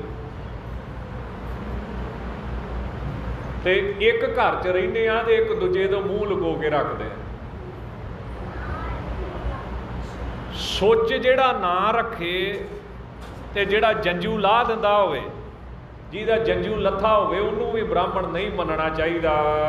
ਸਕਲ ਅੰਨ ਭੁਗਤਾ ਤੇ ਹੀਨਾ। ਤੇ ਜਿਹੜਾ ਜਿੱਥੋਂ ਮਰਜ਼ੀ ਖਾਈ ਜਾਂਦਾ ਹੋਵੇ, ਵੀ ਜਿੱਥੇ ਜੀ ਕੀਤਾ ਚੱਲ ਮੇਰੇ ਭਾਈ ਉੱਥੋਂ ਹੀ ਖਾਣ ਲੱਗ ਪਿਆ, ਇਹੋ ਜਿਹਾ ਬ੍ਰਾਹਮਣ ਵੀ ਨਹੀਂ ਹੁੰਦਾ। ਕਰਮ ਭ੍ਰਿਸ਼ਟ ਬ੍ਰਹਮ ਗਿਆਨ ਨਾ ਚੀਨਾ। ਜਿਹਦੇ ਕਰਮ ਭੈੜੇ ਹੋਣ ਤੇ ਜਿਹਨੇ ਬ੍ਰਹਮ ਗਿਆਨ ਨੂੰ ਨਾ ਜਾਣਿਆ ਹੋਵੇ, ਰੱਬ ਦਾ ਗਿਆਨ ਨਾ ਪ੍ਰਾਪਤ ਕੀਤਾ ਹੋਵੇ, ਇਹੋ ਜਿਹਾ ਬੰਦਾ ਵੀ ਨਹੀਂ ਬ੍ਰਾਹਮਣ ਮੰਨਣਾ ਚਾਹੀਦਾ। ਬਹੁਤ ਪਾਨ ਗ੍ਰਹਿਣੀ ਨਹਿ ਹੋਏ। ਬਹੁਤੇ ਵਿਆਹ ਨਾ ਕਰਾਉਂਦਾ ਹੋਵੇ, ਜਿਹਨੇ ਬਹੁਤੇ ਵਿਆਹ ਕਰਾਏ ਹੋਣ ਉਹਨੂੰ ਵੀ ਨਹੀਂ ਕਹਿੰਦੇ ਵਾੜਨਾ। ਇਹ ਨਹੀਂ ਵੀ ਐਵੇਂ ਲਾਲਚ ਦੇ ਵਿੱਚ ਵੀ ਮੈਨੂੰ ਇੱਥੋਂ ਵੀ ਕੋ ਮਿਲ ਜੇ, ਇੱਥੋਂ ਵੀ ਕੋ ਮਿਲ ਜੇ। ਤੇ ਵਿਚੋਲੇ ਦਾ ਮਤਲਬ ਵੀ ਹੁੰਦਾ ਵਿੱਚ ਓਲਾ ਤੇ ਵਿਚੋਲਾ। ਇਹੋ ਜਿਹਾ ਝੂਠਾ ਬੰਦਾ ਵੀ ਬ੍ਰਾਹਮਣ ਨਹੀਂ ਹੁੰਦਾ। ਲਾਗ ਵਿਆਹ ਕੋ ਲੈ ਨਾ ਜੋਏ। ਜਿਹੜਾ ਵਿਆਹ ਦਾ ਲਾਗ ਨਾ ਲੈਂਦਾ ਹੋਵੇ, ਵਿਆਹ ਤੇ ਜਿਹੜਾ ਲਾਗ ਨਾ ਲਵੇ, ਜੇ ਲਵੇ ਫਿਰ ਵੀ ਕਹਿੰਦੇ ਬ੍ਰਾਹਮਣ ਨਹੀਂ ਮੰਨਣਾ ਚਾਹੀਦਾ। ਕਰਕੇ ਜਾਪ ਮੋਲ ਦੇ ਨਾ। ਤੇ ਪਾਠ ਕਰਕੇ, ਜਾਪ ਕਰਕੇ, ਪੂਜਾ ਕਰਕੇ ਜਿਹੜਾ ਪੈਸੇ ਨਾ ਲੈਂਦਾ ਹੋਵੇ, ਬੜੀ ਔਖੀ ਗੱਲ ਹੈ। ਕੋਈ ਇੱਦਾਂ ਦਾ ਅੱਜ ਸੰਸਾਰ ਦੇ ਵਿੱਚ ਪੂਜਾ ਕਰੇ, ਪਾਠ ਕਰੇ ਤੇ ਪੈਸੇ ਨਾ ਲਵੇ, ਇੱਦਾਂ ਦਾ ਕਹਿੰਦੇ ਬ੍ਰਾਹਮਣ ਲੱਭ ਕੇ ਲਿਆਓ। ਰੰਡਾ ਮੁੰਡਾ ਮੁੰਡਤ ਜੇ ਨਾ। ਤੇ ਫਿਰ ਜਿਸ ਔਰਤ ਦਾ ਘਰ ਵਾਲਾ ਚੜ੍ਹਾਈ ਕਰ ਜੇ ਤੇ ਮੁੰਡਾ ਮੁੰਡਤ ਜੇ ਨਾ। ਬੜੀਆਂ ਸੋਹਣੀਆਂ ਗੱਲਾਂ ਲਿਖੀਆਂ ਨੇ, ਤਕਰੀਬਨ ਮੇਰੇ ਹਿਸਾਬ ਨਾਲ 15-20 ਪੌੜੀਆਂ ਜਿਹੜੀਆਂ ਨੇ ਬਾਣੀ ਜਾਣੀਆਂ ਸੁੱਖ ਨਾਲ। ਜਿਹੜਾ ਰੰਡਾ ਨਾ ਹੋਵੇ, ਜਿਹਦੀ ਘਰ ਵਾਲੀ ਨਾ ਮਰੀ ਹੋਵੇ, ਜਿਹੜਾ ਮੁੰਡਾ ਜਿਹਨੇ ਸਿਰ ਦਾ ਮੁੰਡਨ ਨਾ ਕੀਤਾ ਹੋਵੇ, ਬਾਲਕ, ਤੇ ਸਿਰ ਜੇ ਮੁੰਨਿਆ ਹੋਵੇ ਤੇ ਮੁੰਡਾ ਮੈਨੇ ਛੋਟੀ ਉਮਰ ਦਾ ਹੋਵੇ, ਇਹ ਵੀ ਬ੍ਰਾਹਮਣ ਨਹੀਂ ਮੰਨਣਾ ਚਾਹੀਦਾ। ਇਹ ਵੀ ਸਰਾਧ ਵੇਲੇ ਕਹਿੰਦੇ ਚੱਲਦਾ ਨਹੀਂ ਆ, ਇਹਦਾ ਖਾਧਾ ਅੱਗੇ ਨਹੀਂ ਪਹੁੰਚਦਾ। ਜਟਾਲ ਸ਼ਰਾਧ ਕੋ ਹੋਏ ਨਾ ਤਿਆਗੀ। ਇੱਕ ਜਟਾਧਾਰੀ ਨਾ ਹੋਵੇ, ਜੜਾਵਾਂ ਨਾ ਰੱਖਿਆ ਹੁਣ ਸਿਰ, ਜਟਾਧਾਰੀ ਵੀ ਨਹੀਂ ਮੰਨਿਆ ਜਾਂਦਾ ਹੈ। ਔਰ ਤਿਆਗੀ ਵੀ ਨਾ ਹੋਵੇ, ਇਹ ਵੀ ਨਹੀਂ ਮੰਨਿਆ ਜਾਂਦਾ। ਸੰਨਿਆਸੀ ਅਨਪੜ੍ਹਤ ਬੈਰਾਗੀ। ਸੰਨਿਆਸੀ ਵੀ ਸਰਾਧ ਨਹੀਂ ਕਰ ਸਕਦਾ, ਕਿਉਂ ਸੰਨਿਆਸੀ ਮੈਨੇ ਜਿਹਦੀਆਂ ਆਸਾਂ ਸੁੰਨ ਹੋ ਗਈਆਂ ਸਭ ਤੋਂ ਉੱਚਾ, ਜਿਹਨੂੰ ਕੋਈ ਇੱਛਾ ਹੀ ਨਹੀਂ। ਤੇ ਵਿਰਾਗੀ ਵੀ, ਵਿਰਾਗੀ ਜਿਹੜੇ ਰਾਮ ਜੀ ਨੂੰ ਮੰਨਦੇ, ਭਗਵਾਨ ਵਿਸ਼ਨੂੰ ਜੀ ਨੂੰ ਮੰਨਦੇ, ਇਹ ਵੀ ਨਹੀਂ ਮੰਨਣੇ ਚਾਹੀਦੇ ਹਨ। ਛਤਰੀ ਵੈਸ ਸ਼ੂਦਰ ਕੀ ਨਾਰੀ। ਛਤਰੀ ਵੈਸ਼ ਤੇ ਸ਼ੂਦਰਾਂ ਦੀ ਜਿਹੜੀ ਘਰ ਵਾਲੀ ਹੈ, ਬਕਬਾਦੀ ਹੋਏ ਨਾ ਬੇਬਚਾਰੀ। ਇਹ ਵੀ ਸਰਾਧ 'ਚ ਨਹੀਂ ਮੰਨੀਆਂ ਜਾਂਦੀਆਂ। ਬਕਵਾਦੀ ਹੋਏ, ਜਿਹੜਾ ਬਹੁਤਾ ਬੋਲਣ ਵਾਲਾ ਹੋਵੇ, ਇਹ ਵੀ ਨਹੀਂ ਮੰਨਿਆ ਜਾਂਦਾ ਹੈ। ਤੇ ਵਿਭਚਾਰੀ ਆਪ ਜੀ ਜਾਣਦੇ ਹੀ ਹੋ ਵੀ ਜਿਹੜਾ ਹਰ ਜਗ੍ਹਾ ਖੇਹ ਖਾਂਦਾ ਫਿਰੇ, ਜੀਵਨ ਮਾੜਾ ਹੋਵੇ, ਇਹ ਵੀ ਨਹੀਂ ਮੰਨਿਆ ਜਾਂਦਾ। ਧਰਮ ਤੁਜੀ ਨਾ ਅਮਲ ਕੋ ਕਾਵੈ। ਹੋਰ ਦੱਸਦੇ ਨੇ, ਧਰਮ ਤੁਜੀ ਨਾ ਅਮਲ ਕੋ ਖਾਵੈ। ਜਿਹੜਾ ਨਸ਼ਾ ਕਰਦਾ ਵਾ, ਇਹ ਵੀ ਬ੍ਰਾਹਮਣ ਨਹੀਂ। ਨਾ ਪਖੰਡੀ ਹੋਵੇ ਤੇ ਨਾ ਨਸ਼ਾ ਖਾਂਦਾ ਹੋਵੇ, ਐਸਾ ਬ੍ਰਾਹਮਣ ਕਹਿੰਦੇ ਲੱਭਣਾ ਚਾਹੀਦਾ ਹੈ। ਨੀਲੋ ਰਗਤ ਨਾ ਬਸਤਰ ਹੰਡਾਵੈ। ਨੀਲੇ ਰੰਗ ਦੇ ਕੱਪੜੇ ਨਾ ਪਾਵੇ, ਐਸਾ ਬ੍ਰਾਹਮਣ ਲੱਭਣਾ ਚਾਹੀਦਾ ਹੈ। ਨੀਲੇ ਤੇ ਲਾਲ ਰੰਗ ਦੇ। ਪੁਰ ਕੋ ਪਾਂਧਾ ਪੁਰੋਹਿਤ ਹੋਏ ਨਾ। ਜਿਹੜਾ ਪੁਰ ਪਿੰਡ ਦਾ ਪਾਂਧਾ ਪੁਰੋਹਿਤ ਨਾ ਹੋਵੇ। ਨੀਚ ਮਲੇਸ਼ ਦਾਨ ਲੈ ਜੋਏ ਨਾ। ਜਿਹੜਾ ਮੁਸਲਮਾਨ ਤੋਂ ਜਾਂ ਹੋਰ ਧਰਮ ਤੋਂ ਦਾਨ ਨਾ ਲਵੇ, ਇੱਦਾਂ ਦਾ ਬ੍ਰਾਹਮਣ ਹੋਵੇ। ਖੇਤੀ ਕਰੈ ਨਾ ਗਾਡੀ ਬਾਹੈ। ਨਾ ਖੇਤੀ ਕਰਦਾ ਹੋਵੇ, ਨਾ ਗੱਡੀ ਚਲਾਉਂਦਾ ਹੋਵੇ। ਇਤਿਆਦਕ ਦੋਸ਼ ਨਾ ਜਿਸ ਮਾਹੈ। ਇੰਨੇ ਦੋਸ਼ ਜਿਹਦੇ ਵਿੱਚ ਨਾ ਹੋਣ, ਉਹ ਬ੍ਰਾਹਮਣ ਮੰਨਿਆ ਜਾਂਦਾ। ਕਾਹਦੇ ਵਾਸਤੇ? ਸਰਾਧ ਕਰਨ ਵਾਸਤੇ। ਇੰਨੇ ਦੋਸ਼ ਜਿਹੜੇ ਹੁਣ ਤੱਕ ਤੁਸੀਂ ਸੁਣੇ ਹੋ, ਤੇ ਮੇਰੇ ਹਿਸਾਬ ਨਾਲ ਤੇ ਜੱਗੋਂ 13ਵੀਂ ਗੱਲ ਜਾਪਦੀ ਹੈ। ਕੋਈ ਵਿਰਲਾ ਹੀ ਹੋਊਗਾ ਜਿੱਤੇ ਰੱਬ ਦੀ ਕਿਰਪਾ ਹੋਵੇ। ਉਚਿਤ ਸ਼ਰਾਧ ਕੇ ਦਿਜ ਬਰਸੋਏ। ਇਹੋ ਜਿਹਾ ਬ੍ਰਾਹਮਣ ਸਰਾਧ ਕਰ ਸਕਦਾ ਹੈ। ਦੋਸ਼ਨ ਤੇ ਨਿਉਤੇ ਜੋਏ। ਇਹਨਾਂ ਦੋਸ਼ਾਂ ਵਿੱਚੋਂ ਵੱਧ ਘੱਟ ਕੋਈ ਵੀ ਦੋਸ਼ ਕਿਸੇ ਵਿੱਚ ਹੋਵੇ, ਤਿਨ ਕੇ ਪਿੱਤਰ ਜਾਤ ਹੈ ਖਾਲੀ। ਉਹਨਾਂ ਦੇ ਜਠੇਰੇ ਜਿਹੜੇ ਨੇ ਉਹ ਭੁੱਖੇ ਹੀ ਮੁੜ ਜਾਂਦੇ ਨੇ ਵਾਪਸ, ਰੋਟੀ ਨਹੀਂ ਪਹੁੰਚਦੀ ਉਹਨਾਂ ਤੱਕ। ਦੇ ਕਰ ਸ਼ਰਾਬ ਆਪ ਦੀ ਕਾਲੀ। ਉਹ ਸ਼ਰਾਬ ਦੇ ਕੇ ਜਾਂਦੇ, ਖੁਸ਼ ਤੇ ਉਹਨਾਂ ਕੀ ਹੋਣਾ, ਖਾਲੀ ਚਲੇ ਜਾਂਦੇ। ਹੁਣ ਤੁਸੀਂ ਕਿਸੇ ਨੂੰ ਰੋਟੀ ਤੇ ਸੱਦ ਲਓ, ਉਹ ਵਿਚਾਰਾ ਭੁੱਖਾ ਹੋਵੇ ਦਿਨ ਦਾ, ਤੁਸੀਂ ਬਾਅਦ ਖਾਲੀ ਤੋਰ ਦਿਓ ਤੇ ਉਹਨੇ ਫੁੱਲਾਂ ਦੇ ਹਾਰ ਥੋੜ੍ਹੀ ਪਾਉਣੇ ਨੇ, ਸ਼ਰਾਬ ਹੀ ਦੇਣੇ। ਤਾਂ ਉਹਨਾਂ ਦੇ ਪਿੱਤਰ ਫਿਰ ਸ਼ਰਾਬ ਦੇ ਕੇ ਜਾਂਦੇ ਹਨ। ਸਕਲ ਸਭਾ ਸੁਨ ਜਬ ਇਮ ਲਹਿਓ। ਇੱਦਾਂ ਪੰਡਤਾਂ ਨੇ 10ਵੇਂ ਪਾਤਸ਼ਾਹ ਨੂੰ ਦੱਸਿਆ ਮਹਾਰਾਜ ਜੀ ਵੀ ਅਸਲੀ ਸਰਾਧ ਤੇ ਇਹੋ ਜਿਹਾ ਬ੍ਰਾਹਮਣ ਕਰ ਸਕਦਾ ਹੈ। ਪਰ ਕੀ ਕਰੀਏ, ਇਹੋ ਜਿਹਾ ਲੱਭਦਾ ਨਹੀਂ ਅੱਜ ਦੇ ਸਮੇਂ ਵਿੱਚ। ਸ਼੍ਰੀ ਮੁਖ ਤੇ ਕਲਗੀ ਧਰ ਕਹਿਓ। ਤਾਂ ਫਿਰ 10ਵੇਂ ਪਾਤਸ਼ਾਹ ਆਪਣੇ ਸੋਹਣੇ ਮੁਖ ਤੋਂ ਬੋਲਦੇ ਹਨ। ਸੁਨਹੁ ਸਕਲ ਨਰ ਸ਼ਾਸਤਰ ਜੋ ਵਿਦ ਹੈ। ਵੇ ਭਾਈ ਸਿੱਖੋ, ਜੋ ਸ਼ਾਸਤਰਾਂ 'ਚ ਲਿਖਿਆ ਵਾ, ਧਾਰਮਿਕ ਗ੍ਰੰਥਾਂ ਵਿੱਚ ਲਿਖਿਆ ਹੈ, ਵਿਧੀਆਂ ਜਿੰਨੀਆਂ ਹਨ, ਸੋ ਬਹੁਤ ਦੂਰ ਹੋਤਨ ਹੈ ਸਿੱਧ ਹੈ। ਉਹ ਬਹੁਤ ਦੂਰ ਦੀਆਂ ਗੱਲਾਂ ਨੇ, ਸਿੱਧ ਨਹੀਂ ਹੋਣੀਆਂ, ਅੱਜ ਕੱਲ੍ਹ ਨਹੀਂ ਚੱਲਣੀਆਂ। ਅੱਜ ਕੱਲ੍ਹ ਹੀ ਇਹੋ ਜਿਹਾ ਕੁਝ ਹੋਣਾ। ਬਿਰਲਾ ਹੀ ਪ੍ਰਾਤ ਕੋ ਹੈ। ਇਸ ਕਰਕੇ ਵਿਰਲਾ ਹੀ ਕੋਈ ਇਸ ਤਰ੍ਹਾਂ ਦਾ ਹੋਵੇਗਾ। ਪ੍ਰਾਪਤ ਨਹੀਂ ਕਹਾਂ ਕੋ ਲਹੈ। ਕੌਣ ਲੱਭਦਾ ਫਿਰੂਗਾ, ਕਿੱਥੇ ਜਾਊਗਾ, ਕੀ ਕਰਾਂਗੇ? ਇਸ ਕਰਕੇ ਅਸੀਂ ਤੁਹਾਨੂੰ ਸੌਖਾ ਤਰੀਕਾ ਦੱਸਦੇ। ਸੌਖਾ ਤਰੀਕਾ, ਇਹ ਗੱਲ ਹੁਣ ਸਮਾਂ ਕਾਫੀ ਹੋ ਗਿਆ, ਨਿਚੋੜ ਵੀ ਸਿੱਖਾਂ ਦੇ ਘਰ ਚੜ੍ਹਾਈ ਕਰਦੇ ਸਿੱਖ ਨੂੰ ਕੀ ਕਰਨਾ ਚਾਹੀਦਾ। ਆ ਨਿਚੋੜ ਜੇ। ਹੁਣ ਜੇ ਕਿਸੇ ਨੇ ਪਹਿਲੀਆਂ 14 ਪੰਕਤੀਆਂ ही सुन लिया उन्हें मतलब होर ही कढ़ लेना। ਹੁਣ ਨਿਚੋੜ सिर्फ 2 पंक्तियां वा। निचोड़ की है? 10वें पातशाह नूं सिख पुछदे फिर असीं की करिए जदों कोई चढ़ाई कर जे। आपां ना बाणी नहीं पढ़ते, गुरु ग्रंथ साहिब च हर गल का जवाब दिता गया। एक बाणी का नाम आ रामकली सद। ਉਹਦੇ ਵਿੱਚ गुरु अमरदास साहब ਜਿਹੜੇ ਭੱਲਿਆਂ ਦੇ ਸ਼੍ਰੋਮਣੀ ਹੋਏ ਨੇ ਉਹਨਾਂ ਨੂੰ ਸਵਾਲ ਕੀਤਾ। ਉਹਨਾਂ ਦੇ ਪਰਿਵਾਰ ਨੇ ਬਾਬਾ ਮੋਹਣ ਜੀ ਨੇ ਤੇ ਬਾਬਾ ਮੋਹਰੀ ਜੀ ਨੇ। ਮੋਹਣ ਜੀ ਬੇਮੁਖ ਹੋ ਗਏ। ਅਖੀਰਲੇ ਸਮੇਂ ਮਹਾਰਾਜ ਦਾ ਬਚਨ ਨਹੀਂ ਮੰਨਿਆ, ਗੁਰੂ ਰਾਮਦਾਸ ਸਾਹਿਬ ਨੂੰ ਮੱਥਾ ਨਹੀਂ ਟੇਕਿਆ। ਤੇ ਬਾਬਾ ਮੋਹਰੀ ਜਿਹੜਾ ਗੁਰੂ ਅਮਰਦਾਸ ਸਾਹਿਬ ਦਾ ਛੋਟਾ ਪੁੱਤ ਸੀ, ਉਹਨਾਂ ਨੇ ਹੱਥ ਜੋੜੇ। ਤੇ ਬੜੀ ਵੱਡੀ ਗੱਲ ਆ ਜੀ, ਗੁਰੂ ਕੇ ਸਾਹਿਬਜ਼ਾਦੇ ਸੀ, ਪੁੱਤ ਸੀ, ਹੱਕ ਉਹਨਾਂ ਦਾ ਬਣਦਾ ਸੀ ਗੱਦੀ ਦਾ। ਪਰ ਜੋ ਗੁਰੂ ਅਮਰਦਾਸ ਸਾਹਿਬ ਨੇ ਕਰਤਾ, ਉਹਨਾਂ ਜਾ ਕੇ ਗੁਰੂ ਰਾਮਦਾਸ ਸਾਹਿਬ ਨੂੰ ਮੱਥਾ ਟੇਕਿਆ। ਮਹਾਰਾਜ ਨੇ ਵਰ ਦਿੱਤੇ। ਫਿਰ ਇਹੋ ਜਿਹੇ ਵਰ ਦਿੱਤੇ ਕਿ ਸੱਚਖੰਡ ਦੇ ਵਿੱਚ ਤੁਸੀਂ ਮੇਰੇ ਲਾਗੇ ਬਹੋਗੇ ਰੱਬ ਦੀ ਦਰਗਾਹ ਦੇ ਵਿੱਚ।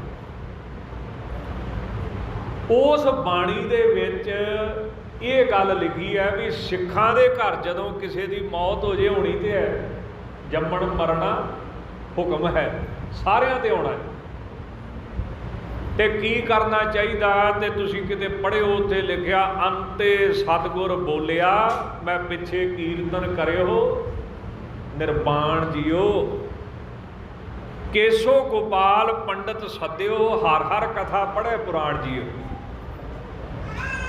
ਜਦੋਂ ਕੋਈ ਚੜ੍ਹਾਈ ਕਰ ਜੇ, ਉਹਦੀ ਯਾਦ ਵਿੱਚ ਰੱਬ ਦਾ ਕੀਰਤਨ ਕਰਿਆ ਕਰੋ,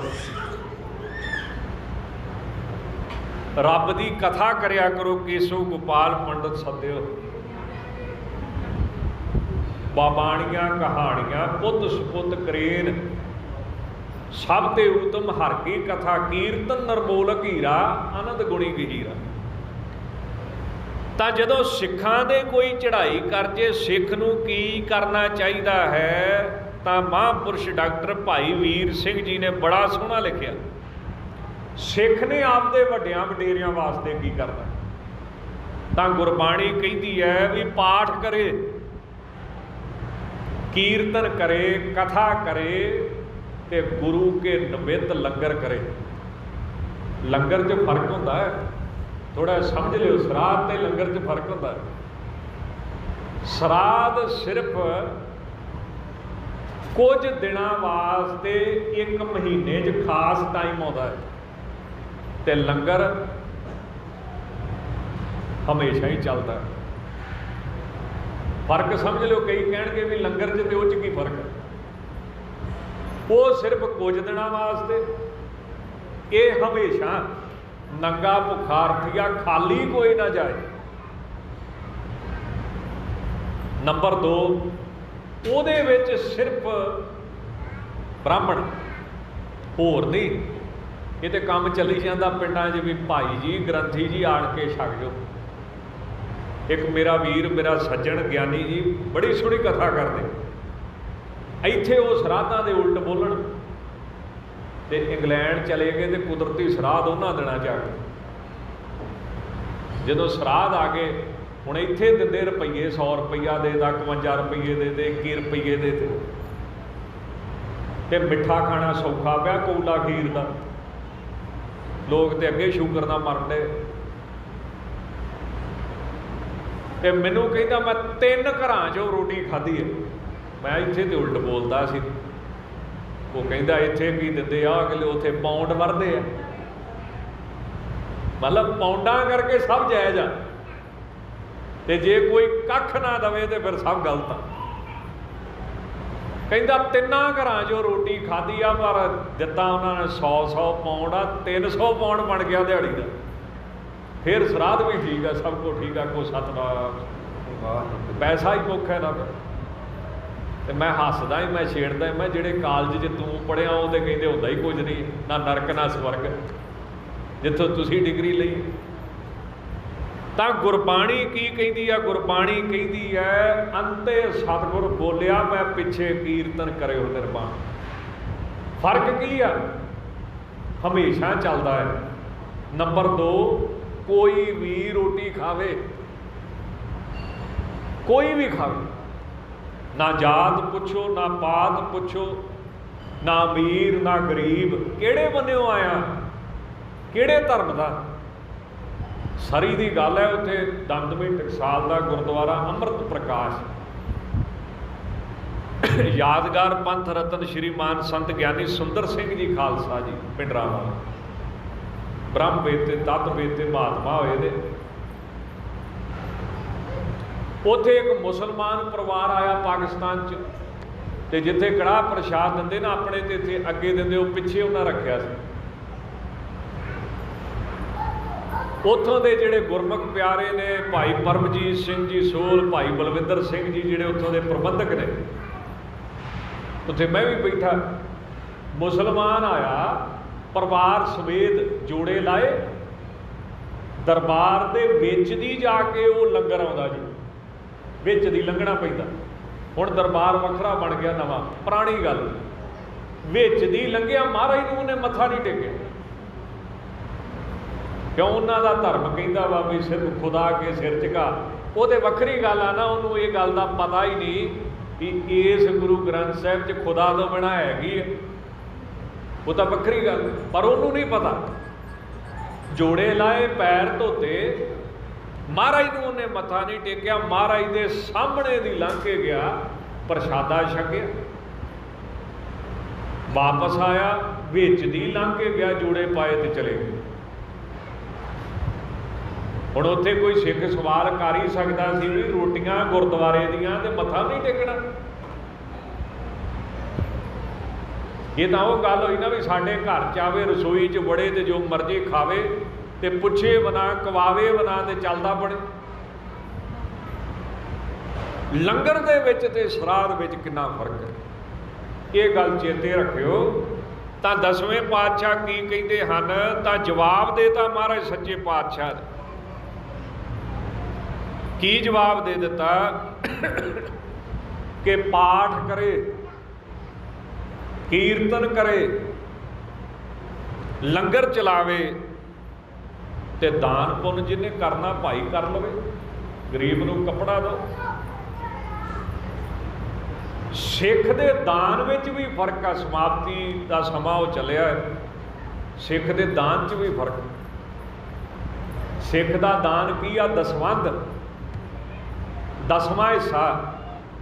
ਤੇ ਦਸਵਾਂ ਹਿੱਸਾ ਕਿਹਦਾ ਵਾ? ਗੁਰੂ ਦਾ। ਦਸਵੰਧ ਕਿਹਦਾ ਹੁੰਦਾ? ਗੁਰੂ ਦਾ ਦਸਵਾਂ ਹਿੱਸਾ। 10 ਰੁਪਈਆ 'ਚੋਂ 1 ਰੁਪਈਆ ਮਹਾਰਾਜ ਦੇ, 100 ਰੁਪਈਏ 'ਚੋਂ 10 ਰੁਪਈਏ ਦਸਵਾਂ ਹਿੱਸਾ ਮਹਾਰਾਜ, ਰੱਬ ਦਾ। ਤੇ ਰੱਬ ਦਾ ਪਤਾ ਨਹੀਂ ਉਹਨੇ ਕਿਹੜੇ ਰੂਪ 'ਚ ਆਉਣਾ, ਇਹ ਕੋਈ ਗਰੰਟੀ ਨਹੀਂ ਵੀ ਜੋ ਤੁਸੀਂ ਸੋਚਿਆ ਉਹ ਤੋਂ ਉਲਟ ਵੀ ਆ ਸਕਦਾ। ਕਿਉਂ? ਉਹਨੇ ਵੇਖਣਾ ਵਾ ਵੀ ਇਹ ਮੈਨੂੰ ਹਰ ਥਾਂ 'ਤੇ ਵੇਂਦਾ ਕਿ ਨਹੀਂ ਵੇਂਦਾ। ਇਹ ਕੁਝ ਥਾਵਾਂ 'ਤੇ ਹੀ ਵੇਂਦਾ ਮੈਨੂੰ, ਜੇ ਕੁਝ ਥਾਵਾਂ 'ਤੇ ਵੇਂਦਾ ਹੈ ਤਾਂ ਮਹਾਰਾਜ ਕਹਿੰਦੇ ਹਿੰਦੂ ਅੰਨਾ ਤੁਰਕੂ ਕਾਣਾ, ਦੋਹਾਂ 'ਤੇ ਗਿਆਨੀ ਸਿਆਣਾ। ਜੇ ਕੁਝ ਥਾਵਾਂ 'ਤੇ ਵੇਂਦਾ ਹੋਵੇ ਫਿਰ ਸਿੱਖ ਨਹੀਂ। ਸਿੱਖ ਕੀ ਆ? ਜਿਹੜਾ ਰੱਬ ਨੂੰ ਹਰ ਸਰੀਰ ਦੇ ਵਿੱਚ ਵੇਂਦਾ, ਹਰ ਸਰੀਰ 'ਚੋਂ। ਗਰੀਬ ਦਾ ਸਰੀਰ ਹੈ, ਅਮੀਰ ਦਾ ਸਰੀਰ ਹੈ, ਉੱਚਾ ਹੈ, ਨੀਵਾਂ ਹੈ, ਇਹੋ ਜਿਹੀ ਉਹ ਕੋਈ ਦ੍ਰਿਸ਼ਟੀ ਨਹੀਂ ਰੱਖਦਾ ਹੈ। ਜਦੋਂ ਲੰਗਰ ਛਕਾਉਂਦਾ ਉਹਦੇ ਵਾਸਤੇ ਜਦੋਂ ਲੰਗਰ ਬਣ ਜਾਂਦਾ, ਨਾ ਕੋਈ ਸੱਜਣ ਤੇ ਨਾ ਕੋਈ ਦੁਸ਼ਮਣ। ਤੁਸੀਂ ਹੈਰਾਨ ਹੋਵੋਗੇ,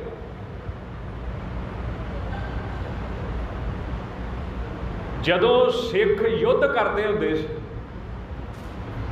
ਜੰਗ ਯੁੱਧ ਚੱਲਦੇ ਰਹੇ, ਸਿੰਘਾਂ ਦੇ ਗਾਂਹ ਵੀ ਚੱਲਦੇ ਰਹਿਣੇ।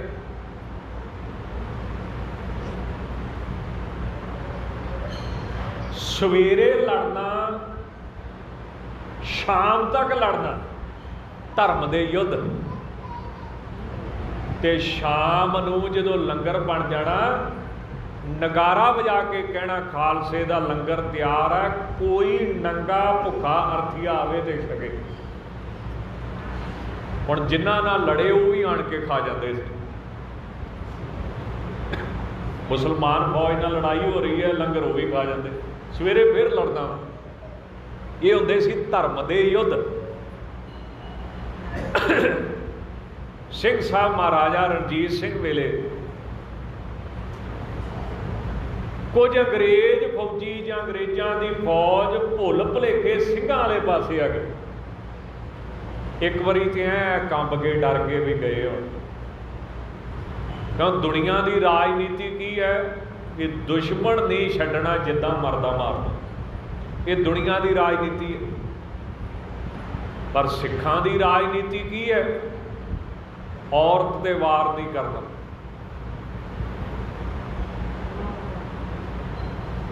ਬੱਚੇ ਤੇ ਵਾਰ ਨਹੀਂ ਕਰਦਾ, ਨਿਹੱਥੇ ਤੇ ਵਾਰ ਨਹੀਂ ਕਰਦਾ।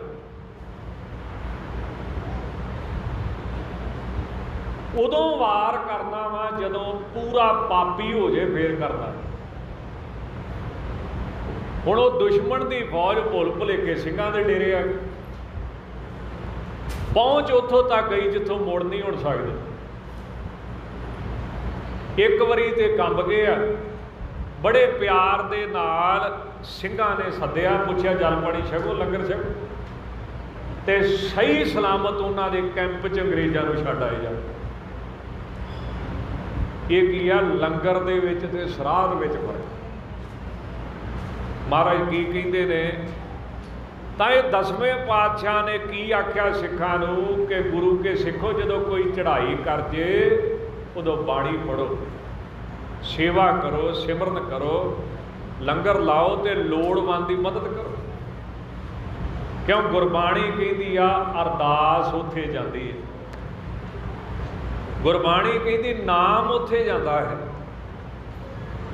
ਹੋਰ ਕੁਝ ਸੰਸਾਰ ਦੇ ਵਿੱਚੋਂ ਨਹੀਂ ਜਾਂਦਾ। ਆਪਾਂ ਬੜੇ ਪ੍ਰੇਮ ਦੇ ਨਾਲ ਪੜ੍ਹਦੇ ਹਾਂ, ਜਹ ਮਾਤ ਪਿਤਾ ਸੁਤ ਬੀਤ ਨਾ ਭਾਈ, ਮਨੂਹਾ ਨਾਮ ਤੇਰੇ ਸੰਗ ਸਹਾਈ। ਹੋਈਆਂ ਭੁੱਲਾਂ ਚੁੱਕਾਂ ਦੀ ਖਿਮਾ ਜੀ। ਸਤਿਗੁਰੂ ਕਿਰਪਾ ਕਰਨ, ਤਰਸ ਕਰਨ, ਲੇਖੈ ਕਦੇ ਨਾ ਛੁਟੀਐ, ਖਿਨ ਖਿਨ ਭੂਲਣ ਹਾਰ, ਬਖਸ਼ਣ ਹਾਰ ਬਖਸ਼ ਲੈ, ਨਾਨਕ ਪਾਰ ਉਤਾਰ। ਕਿਰਪਾ ਕਰੋ ਦੀਨ ਕੇ ਦਾਤੇ, ਮੇਰਾ ਗੁਣ ਅਵਗੁਣ ਨਾ ਵਿਚਾਰੋ ਕੋਈ, ਮਾਟੀ ਕਾ ਕਿਆ ਧੋਪੈ ਸੁਆਮੀ, ਮਾਨਸ ਕੀ ਗਤ ਇਹੀ, ਨਾਨਕ ਭਾਵੇ ਪਾਰ ਬ੍ਰਹਮ, ਪਾਹਨ ਨੀਰ ਤਰੇ। ਸੋ ਆਪ ਸਾਰੀਆਂ ਸੰਗਤਾਂ ਦਾ ਬਹੁਤ ਬਹੁਤ ਧੰਨਵਾਦ ਜੀ। ਆਓ ਇੱਥੇ ਹੀ ਕਥਾ ਵਿਚਾਰ ਦੀ ਸਮਾਪਤੀ ਕਰੀਏ ਜੀ। ਸੁਨਹੁ ਸਕਲ ਨਰ ਸ਼ਾਸਤਰ ਜੋ ਵਿਦ ਹੈ, ਸੋ ਬਹੁ ਦੂਰ ਹੋਤ ਨਹਿ ਸਿਧ ਹੈ। ਬਿਰਲਾ ਹੀ ਪ੍ਰਾਤ ਕੋ ਅਹੈ, ਪ੍ਰਾਪਤ ਨਹੀਂ ਕਹਾਂ ਕੋ ਲਹੈ। ਵਾਹਿਗੁਰੂ ਜੀ ਕਾ ਖਾਲਸਾ, ਵਾਹਿਗੁਰੂ।